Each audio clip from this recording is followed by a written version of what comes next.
being here. My name is Michelle Scott. I'm the Manager of Capital Planning at the Massachusetts Department of Transportation, and tonight we'll be discussing MassDOT's draft capital investment plan for fiscal years 2024 through 28.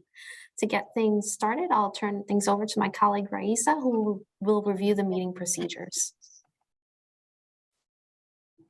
Thank you, Michelle. My name is Raisa Kwame, and I am one of the MassDOT producers this evening, alongside Chris Clem, who will help facilitate the question and comment session. Let's take a minute to review your Zoom controls. On the bottom of your screen, you will find your audio settings. Your microphones are muted during the meeting, but you will have the opportunity to speak during the questions and comments session at the end of the presentation by using the raise hand function to indicate you wish to speak. You can rename yourself by clicking the participants button to open the participants list, finding your name, and then clicking rename. If you have questions or comments during the presentation, you can put them in the chat box and we will address them during the question and comment session. If you need to attend the meeting by phone, please dial 1-301-715-8592 and enter meeting ID 813-752-9900. If you're experiencing technical difficulties and require assistance, please dial 978-454-8021, extension 113. Finally, you may view live closed captioning generated by Zoom by selecting the CC icon at the bottom of your screen.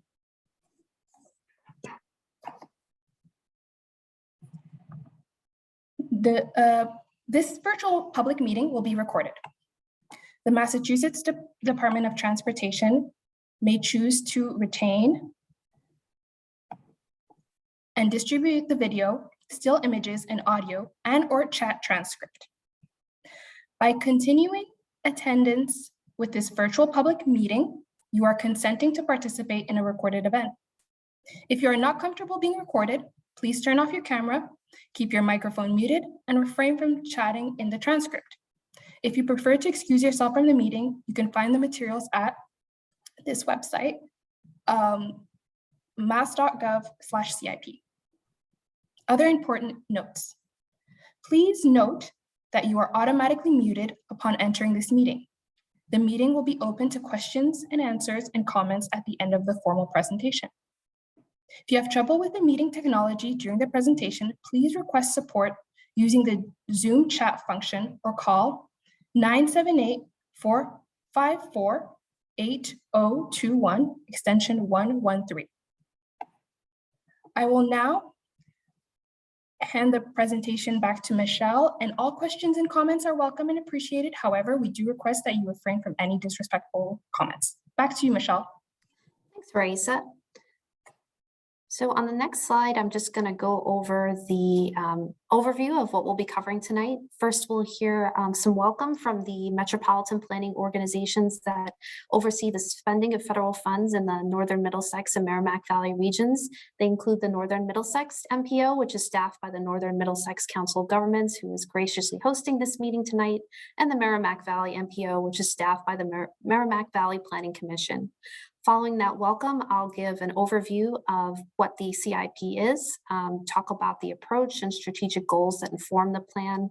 I'll talk a little bit about the relationship between the CIP and the State Transportation Improvement Program and the roles of metropolitan planning organizations, or MPOs, and transportation planning organizations, or TPOs, in producing that document, which is an important component of the overall CIP.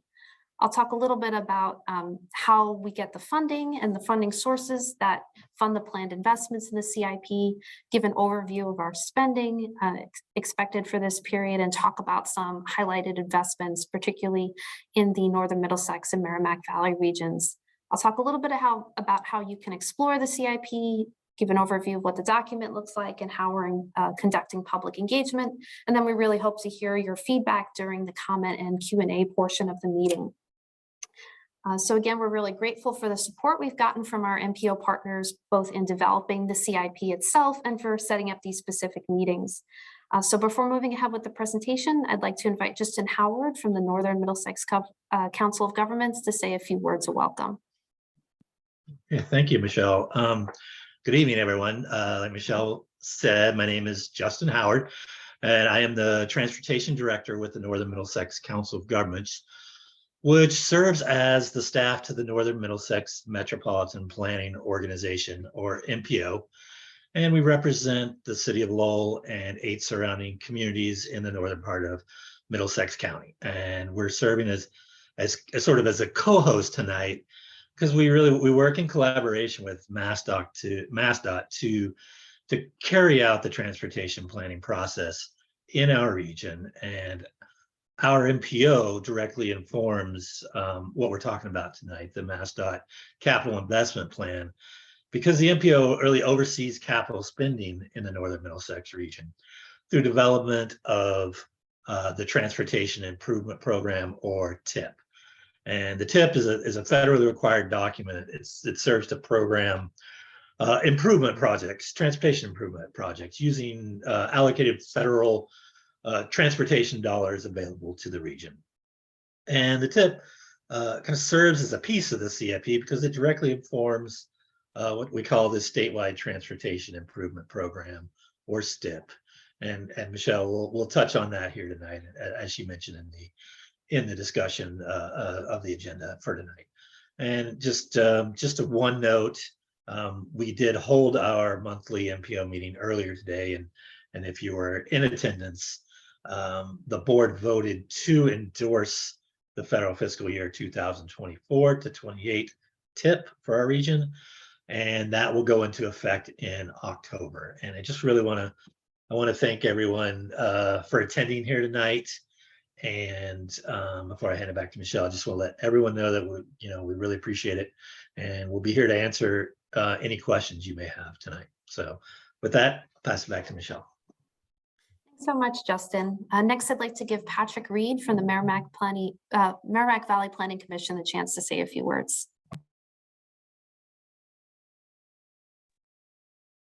Thanks, Michelle. I appreciate the opportunity to speak. I'm Patrick Reed, the Transportation Program Manager from Merrimack Valley. Like Justin, we were lucky today to have our TIP endorsed for the next federal fiscal year that will go into effect in October. Also wanted to use this opportunity to talk about another important planning effort that we're doing. We are working on our Metropolitan Transportation Plan. This is a long-term vision for the region that informs our capital programs, such as our TIP and, as such, the CIP. We're looking forward to staying involved with the region in that process, so please look out for engagement opportunities along the way. We will be facilitating a couple more tabling events, as well as working with our municipalities on universal projects. So appreciate the opportunity to talk with you all today and learn a little bit more from the state about the CIP. Thanks, Michelle. Thanks so much, Patrick. Now moving ahead to a CIP overview. So really what this document, the Capital Investment Plan, is a budget and policy document, and really one of the major guiding documents we have at MassDOT for guiding transportation investment in the Commonwealth. So this is a fiscally constrained investment plan, and it programs state and federal dollars to pay for capital expenditures related to transportation. And this can range from things like planning of transportation projects, construction, and capital maintenance of the network that we have. So the CIP is a rolling 5-year document, and it's one that we conduct a development process for annually to move things ahead to the upcoming year. And we cover a variety of modes in the CIP, both roadways, bridges, bicycle and pedestrian facilities, investments related to transit, aeronautics, rail, and of course the registry of motor vehicles. So to create a framework for producing this document each cycle, we have the outline that's shown in that diagram in the top right corner of the slide. And really it's a 3-tier framework, the top being a series of 3 major priorities that we look to when organizing the CIP. One of which being reliability, which is to maintain and improve the system that we have, modernization, which involves making the system safer, more accessible for transportation and travel, and accommodating the growth we may experience in the region. And finally, the third priority is expansion, which involves expanding the network and creating opportunities for having new modes to support transportation options across the Commonwealth. So with those 3 cornerstone priorities, we move into investment programs and projects, which I'll talk about a little bit later in the presentation. So with that are four strategic goals that kind of complement this overall framework that we're really focused on for fiscal years 24 through 28. One, of course, an ongoing priority is safety. This includes improving safety for all users and adopting a safe system approach that's holistic when addressing safety challenges. The second is climate stewardship, and looking to promote investments that both help decarbonize the transportation system and make the infrastructure we have more resilient in the face of climate change. Third is equity, and we're looking not only to promote investments that support equitable access to mobility and opportunities, but we also think about equity in terms of who we're reaching when we're communicating about the CIP and developing it each cycle. The fourth priority is responsible asset management, and this involves identifying and prioritizing those investments that help preserve the system and modernize it and help us to meet new needs and challenges.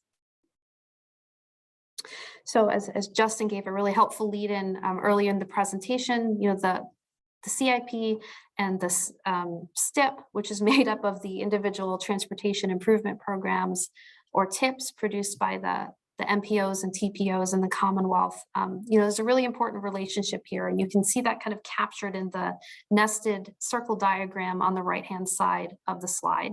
So the STIP in particular is a federally required plan for highway and transit projects that receive federal funding within the Commonwealth. And when we put the 13 TIPs together from the different planning regions around the Commonwealth to make the STIP, that accounts for approximately $10.8 billion, which is a pretty sizable share of the overall CIP, as we'll talk about in a little bit. So the CIP is inclusive of the projects in the STIP and also includes items beyond that. We include any federally aided projects in the other divisions. These can be things like federal grants for airport improvements or funding from the Federal Railroad Administration for the Commonwealth's rail network. And then beyond that, we include projects that may be paid for by other sources available to the Commonwealth, which I'll talk about a little further in the presentation. So again, this slide kind of highlights again the important roles that MPOs and TPOs play. As Justin and Patrick alluded to, these are decision-making bodies and policy-setting bodies that serve each of the individual regions in Massachusetts. Some of these regions are served by MPOs, which are more urban areas. These are highlighted in blue on the map. More rural areas are served by what are called transportation planning organizations or TPOs, and those are shown in black. And they develop their 5-year TIPs, which include investments both selected at the MPO board's discretion, as well as investments selected by MassDOT and the transit authorities that are operating within the respective regions. And so as Justin mentioned, the Northern Middlesex MPO endorsed their TIP today. A number of the MPOs are either have endorsed or are wrapping up their processes for developing their TIPs. And all of this is important information that feeds into the STIP and the CIP. And I'll just add that that federally required plan, the STIP, is now also out for public comment. It was released for public review on May 18th and will be open for comment for June 9th. And this is something you can learn about on the mass.gov website as well. So to talk a little bit more about funding sources, there are 4 different categories shown in this diagram on the slide. A key source, of course, is federal funding, and this comes in a couple different forms. There's formula funds that are distributed to the states from the different USDOT modal divisions, including reimbursements for Federal Highway Administration for highway and roadway projects, funding from the Federal Transit and Aviation Administrations, and from the Federal Railroad Administration. In addition to these formula funds, there are also a number of discretionary grant opportunities that states and localities can apply for particular projects. And so should MassDOT get awarded any funding through these competitive grant processes, these are reflected in the CIP. There's also state funding, which is also an important component to matching funds that we receive from the federal government. State funds include general obligation bonds and state bond cap, as well as special obligation bonds that pay for initiatives such as the Accelerated Bridge Program and other kind of specific transportation investments. We also incorporate toll revenues and spending within the CIP. This includes funding from our toll facilities like the Callahan Tunnel or the Tobin Bridge or the Western Turnpike. And those funds are pay-go funds that provide investment for projects on those particular facilities. And then there's an array of other funding sources, for example, funding through the Central Artery Tunnel Project Repair and Maintenance Trust Fund, or the CARM Fund that supports ongoing improvement and maintenance needs for the Central Artery. So I just want to give a couple more highlights about our funding sources. You know, a big influential factor on the development of recent CIPs has been the bipartisan infrastructure law, which was enacted back in 2021. This kind of guides the federal funding we expect to have through federal fiscal years 22 through 26, and also informs our assumptions of what our federal funding may look like in fiscal years 27 and 28. And so this is, of course, an important component of the STIP and the CIP as well. So in these planning documents, we reflect both the federal funding and the state match. One important aspect of BIL is that it introduced, in addition to existing federal formula programs for things like projects that improve air quality or safety, a new series of federal formula programs that MassDOT is working to implement. For example, the 24 to 28 CIP includes a resiliency program that spends funding that will come from the new Promoting Resilient Operations for Transformative, Efficient, and Cost-Saving Transportation Program, or PROTECT for short. MassDOT has also developed a plan for the National Electric Vehicle Infrastructure Program that will provide investment for electric vehicle charging, particularly along interstates. And right now, the Commonwealth is also forming a strategy to spend funding through the new Carbon Reduction Program in consultation with the Executive Office for Climate and the Executive Office of Energy and Environmental Affairs. And again, the investments that are guided by this strategy will also be reflected in the CIP. You know, other more familiar investments for us, you know, we have received increased funding specifically for bridges through BIL. This influenced our last CIP and will influence the 24 through 28 STIP and CIP as well. And we're also seeing expanded funding for Federal Transit Administration programs that support mobility for seniors and people with disabilities. And again, you know, we continue to monitor the discretionary grant opportunities offered through the bipartisan infrastructure law, which is going to provide about $110 billion in different competitive grant funding streams. And so if MassDOT is awarded any federal funds, the CIP reflects these.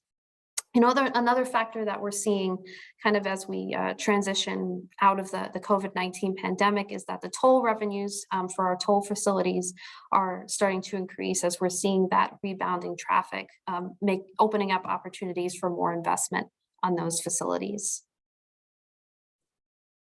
So this chart gives an overall picture of the spending in the CIP. It's to give a little bit of framing around the color coding. This aligns with the three major priority areas: reliability, modernization, and expansion, with reliability shown in green, modernization in blue, and expansion in black. You can kind of see the breakdown by division in that top diagram.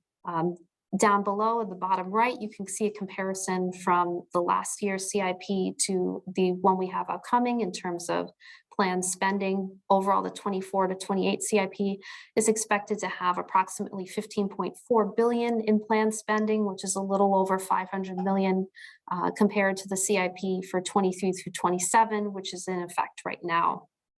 And you can see in the chart in the bottom left that when you combine expected spending for reliability and modernization priorities, this makes up approximately 80% of spending overall for the CIP.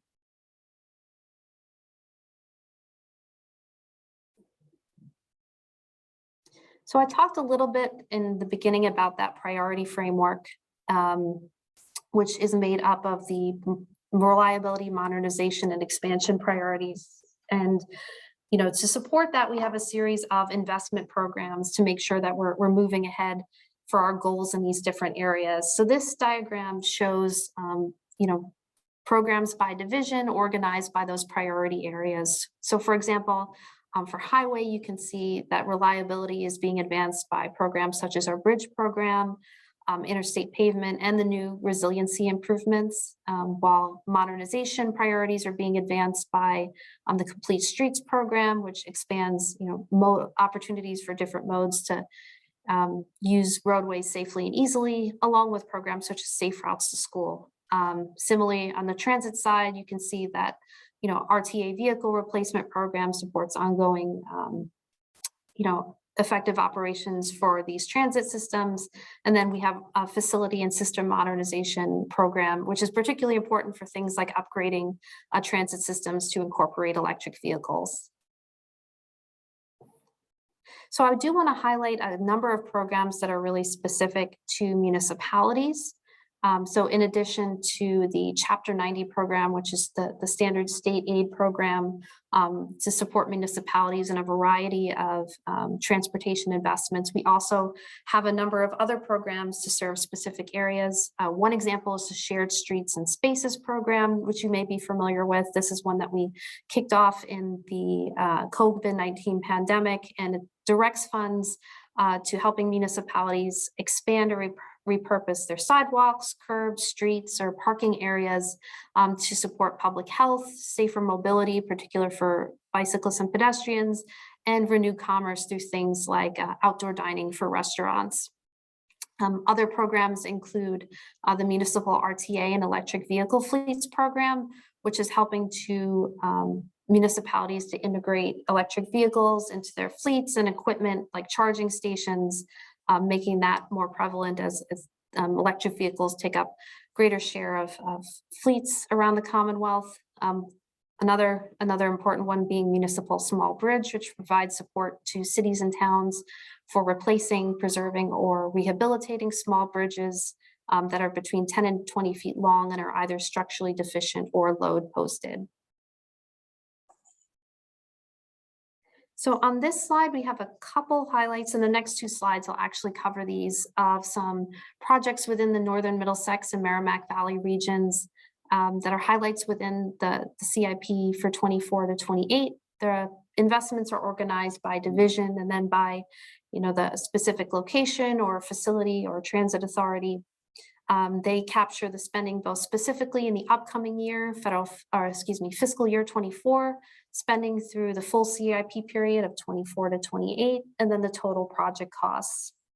So on here you can see things like taxiway improvements at the Lawrence Municipal Airport, track and right-of-way improvements on the New England Central Rail. For both the Lowell RTA and the Merrimack Valley RTA, you can see planned investments in electric and hybrid vehicles, which of course are an important component to achieving the Commonwealth's climate stewardship goals. And then on the next slide, we have investments specific to highway, example being the bridges, of course. We have the planned investment in the Rourke Bridge replacement in Lowell, a number of roadway reconstruction and improvement projects, such as corridor improvements on Route 114 in North Andover, and the reconstruction of Route 1 in Salisbury. There are also a number of trail projects featured here. You can see that the reference to the Lawrence-Manchester Rail Corridor in Lawrence, and the project for the Border to Boston Trail in Georgetown and Newbury. One other area, as I alluded to on the program slide, is there's support for Safe Routes to School projects in the CIP, including the improvements to the Dr. Elmerus Bagnall Elementary School in Groveland. So at this point, I'll talk a little bit more about how you can explore the CIP in more detail and dig into things that may be of interest to you. So the document is really structured around three major components. The first part covers, which is the overview, covers a lot of the material we've discussed tonight about planned spending, our approach to creating the CIP, how it's developed, the sources that fund it, with some highlights for both the municipal programs and some selected major investments around the Commonwealth. And there's also details about how we engage the public in this process. If you really want to dig into specific projects, you can take a look at Appendix A and see all of the projects that are included in the CIP.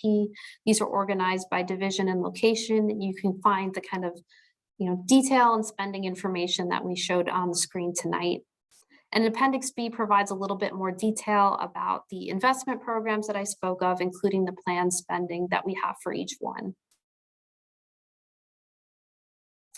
So to talk a little bit more about our public engagement process, so the CIP document is organized in two particular ways. One option that we have is for the PDF document, which is pretty standard, and we also have an interactive Esri story map. And this provides an opportunity if you want to use our interactive data visualizations to dig into certain aspects of the spending. It's a great way to explore that information. So in addition to having that resource, we're also holding 6 virtual public meetings around the Commonwealth, of which this is the second one that we're hosting. All of these meetings have the same overview presentation, with some region-specific flavor on the investments that we talk about. And we definitely invite you later in the question section and comment section to provide your feedback. Also, one thing I want to note is that even though these regions do have a specific flavor, meetings have a region-specific flavor, we are covering the same basic material, and we'll take comment about any aspect of the CIP at any meeting. So if you know someone who is interested in attending but couldn't make it tonight, they're definitely welcome at other meetings and, can share any comments that they may have, even if they're not specific to that region. So just to give you a sense of the remaining meetings that are coming up, they're highlighted in that blue box on the left-hand side of the slide. We have meetings running through approximately June 5th. These are all held at 6 p.m. All of them are held virtually, and registration details are available at mass.gov/CIP. There are a couple other ways you can provide your comments. Of course, there's a CIP comment tool that I'll talk about in a little bit, which gives another opportunity to explore projects and provide your feedback. You can email us at masscip@state.ma.us. We also accept physical letters, and at the close of the presentation tonight, I'll share the address for that if you'd like to send us something by mail. We also encourage you to engage your municipal leaders and your MPOs to talk about what your transportation priorities are, because this all becomes an important component of the CIP. And so we're reflecting and capturing all of these different comments and are collecting feedback through June 9th.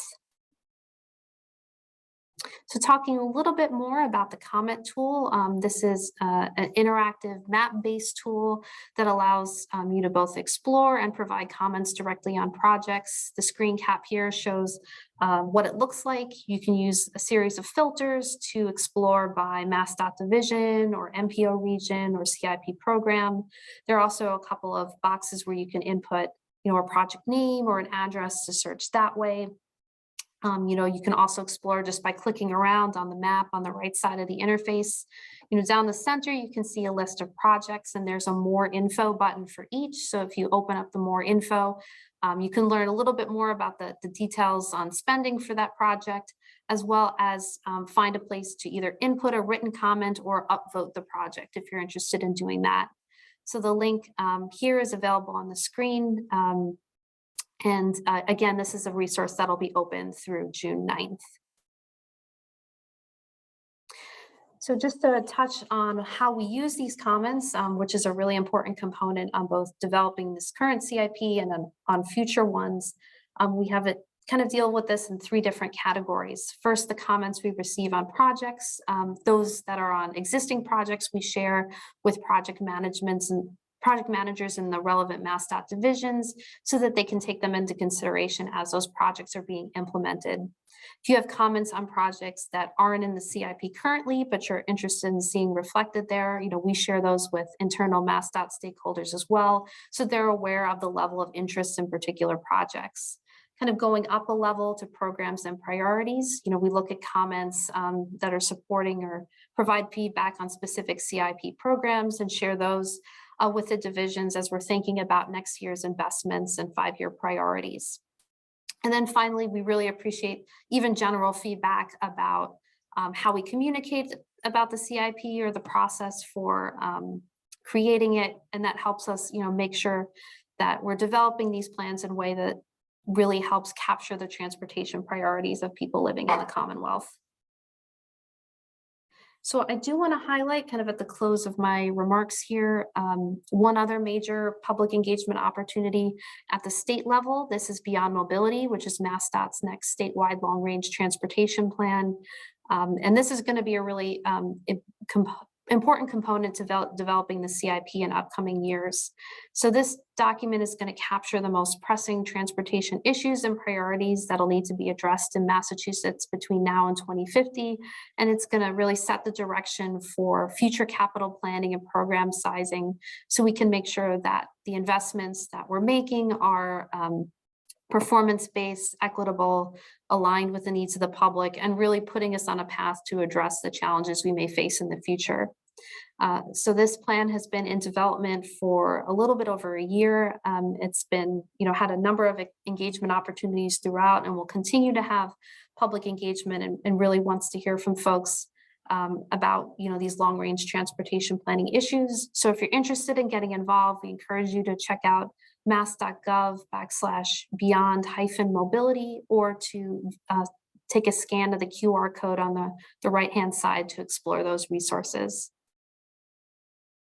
And with that, I'm going to turn it back over to Raisa for the comments and Q&A. Thanks so much for your attention. Thank you, Michelle. To ask a question verbally, please use the raise hand icon and we will give you access to unmute your microphone. Please state your name and share only one question at a time so everyone has the chance to participate.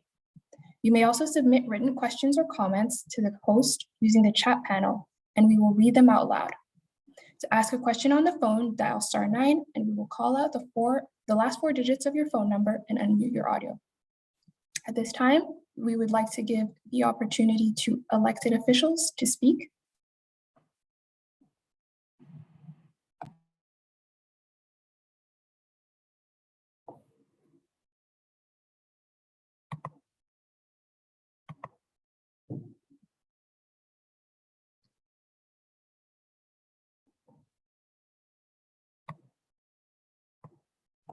I don't see any raised hands.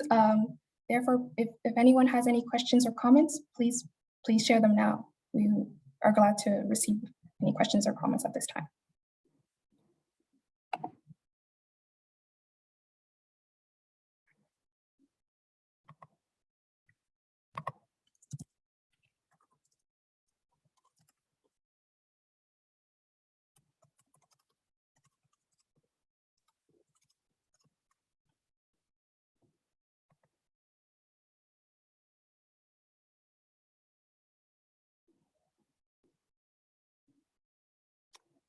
Okay, well, in that case, to kind of wrap up the meeting, I'm just going to quickly run through the highlights of how you can provide public feedback. Again, to find the CIP, both in the PDF and the story map format, you can visit mass.gov/CIP. We definitely encourage you to send written comments to us if you have them. The address there is masscip@state.ma.us.